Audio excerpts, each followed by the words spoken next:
Individuar-se, individuação, um conceito que eu acho magnífico no âmbito da psicologia, mais precisamente usado aí de modo significativo pelos psicólogos junguianos. Falar de individuação é falar de um conceito que é tenebroso. É falar de um conceito que de fato causa dor, porque não é um feitio muito fácil de ser executado, de ser vivenciado. Porque individuar-se é sobre um afazer para si mesmo, e um afazer para si mesmo não é muito fácil de ser executado. É sobre chegar no ser mais próprio e vasculhar os escombros das experienciações. E muitas vezes, vasculhando os escombros das experienciações, você vai dar de cara com as tuas mazelas, você vai dar de cara com as tuas misérias existenciais, aquelas que todo ser humano tem, mas que o ser humano tem uma inclinação para negar. O ser humano tem uma inclinação para se colocar como perfeito, pleno, o que não existe na espécie humana. Então, individuar-se não é um fenômeno fácil de ser vivenciado, porque é doloroso. É doloroso chegar nas tuas mazelas humanas, tomar como sendo sua e trabalhar isso em você. O ser humano tende a rejeitar, o ser humano tende a negar, o ser humano tende a abstrair do seu si mesmo e muitas vezes até projetar no outro. Uma relação, por exemplo. Quantas e quantas vezes, a relação não dá certo e fica um colocando a culpa no outro. Ah, não deu certo porque você isso e isso e isso. Não deu certo porque você aquilo e isso e aquilo outro. E fica um jogando para o outro. E ninguém toma posse da sua parcela de mazela que contaminou a relação e que levou a relação para o término. Em uma relação não existe só um eu e não existe só um tu. Existe o nós, composto pelo eu e pelo tu. E se ela não dá certo, existe a parcela do eu e a parcela do tu que sedimentou mazelas e misérias nesta relação a ponto de ela ter chegado ao fim. Salvo quando a relação de fato há de ser abusiva. Geralmente uma relação abusiva existe um abusador e uma vítima. Mas existem relações que não são abusivas, que na verdade há uma coparticipação de toxicidades ali. E ela chega ao fim porque as toxicidades ganharam vazão. Quando comparado ao afeto, ao amor genuíno que contempla esta relação. E quando as toxicidades ganham vazão, de fato, o destino da relação é o fim. E individuar-se é você poder olhar para dentro e entender onde foi que você errou. Individuar-se é você estar dividido do outro, compreender os limites com relação ao outro e tomar posse daquilo que você executou, daquilo que você vivenciou, daquilo que você experienciou ali naquela relação e da sua parte não fora assertivo. Ah, meu emprego não tá legal, não tô bem, não me faz bem, é um emprego que não me faz bem. Estou ali naquele contexto forçado. É o colega de trabalho que é tóxico, que é abusivo, é o chefe que não é um líder, é um narcisista abusivo, ok. Mas e você? Está fazendo o que para mudar essa tua realidade? Quais são as tuas buscas para mudar essa tua realidade? Eu entendo que é preciso trabalhar. Eu entendo que é preciso ter o sustento financeiro. Mas eu também entendo que aquele não é o único ambiente de trabalho. Então, o que é que você está fazendo por você para se capacitar, para se especializar, para daí então poder vivenciar e experienciar um contexto diferente deste que você está imerso atualmente? É muito fácil ficar ali estagnado, só se queixando sobre o outro, colocando as suas queixas sobre o outro. Você não tem controle sobre o outro, você não tem controle sobre as atitudes do outro, mas você tem controle sobre as suas escolhas. E aí, o que é que você está fazendo, né, para mudar a tua realidade? Então, entende que individuar-se é sobre, de fato, você chegar no teu ser mais próprio e vasculhar os escombros das tuas experienciações e que muitas vezes são dolorosas, mas que há de ser extremamente necessária. Há de ser extremamente necessário esse voltar-se para si. Por mais que seja doloroso, por mais que seja, angustiante entrar em contato com as mazelas, mas se faz necessário.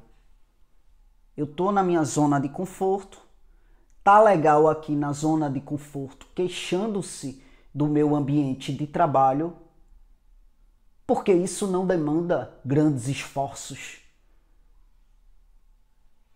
Gente, individuar-se infere em uma ampliação da consciência para que você venha se responsabilizar pelos seus atos e pela sua realidade. Se a tua realidade não tá legal, não, definitivamente a culpa não é do outro. Você precisa ampliar a tua consciência para sedimentar uma tomada de decisão que possa te levar para um caminho diferente deste que está sendo melancólico, depressivo, angustiante, estressante para você. Como diz Freud, qual é a nossa responsabilidade na desordem da qual nos queixamos? Qual que é? Isso significa o desenvolvimento da consciência. No que diz respeito a, de fato, tornar consciente os conteúdos que são tipicamente humanos e que muitas vezes não temos acesso, porque está lá naquele obscuro chamado inconsciente. O que é que te faz ficar em uma relação abusiva? Caio, não tá legal minha relação. Me contamina negativamente, eu fico depressiva, minha autoestima está lá embaixo. Tá, se não há algo de frutífero nessa relação, se o outro não alimenta o que existe de melhor em você, se o outro não demanda de afeto, de amor, o que é que te faz permanecer na relação? Né? O que é que te faz se repetir em uma relação que não está legal para você, que está provocando sofrimento, que está provocando angústia? Então é preciso desenvolver a consciência no que diz respeito a tornar consciente o que te faz se repetir em contextos que promovem sofrimentos. e que são passíveis de uma mudança, né? Então, precisa se tomar como ponto de partida as fases primárias mesmo do desenvolvimento humano até a fase final da nossa vida, porque das fases primárias do desenvolvimento até a fase final da nossa vida, trazemos demandas de sofrimentos. E hoje você pode ser um adulto com 40 anos aí na cara, mas você tem com certeza demandas de sofrimentos lá das fases primárias. Com certeza você deve ter uma criança ferida dentro de você por alguma experienciação, por alguma angústia vivenciada de modo traumático, onde essa criança nunca trabalhou ou nunca cuidou desses conteúdos. Conteúdos conflituosos que ficam ali registrados no âmbito do inconsciente e gerando comportamentos, posturas, sentimentos que muitas vezes você sequer entende. Que estão ali reprimidos porque foram recalcados, porque como contamina de modo inflamado o teu ego, obviamente que os mecanismos de defesas irão agir para tirar este conteúdo do âmbito do consciente.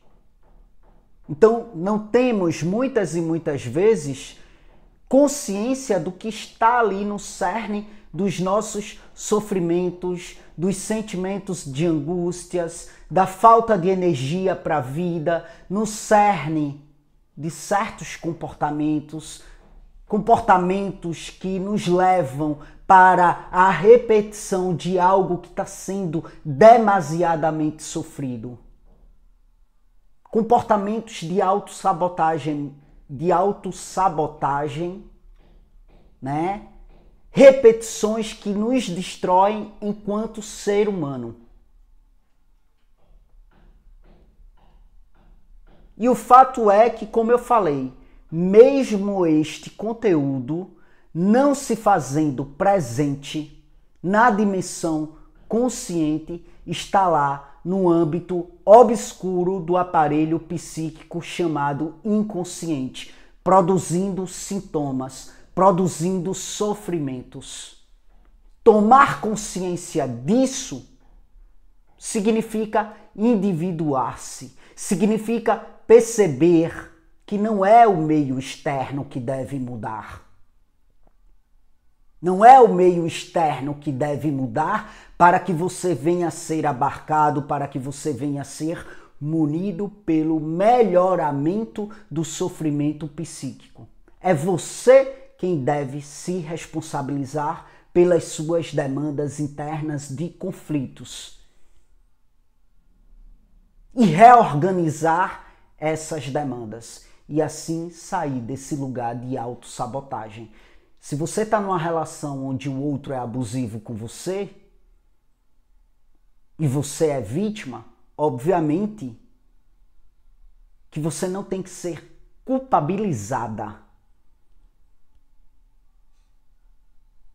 Mas você tem que responsabilizar-se por aquilo que está te fazendo permanecer em um lugar que não te promove bem-estar, que não te promove você estar bem com você mesma.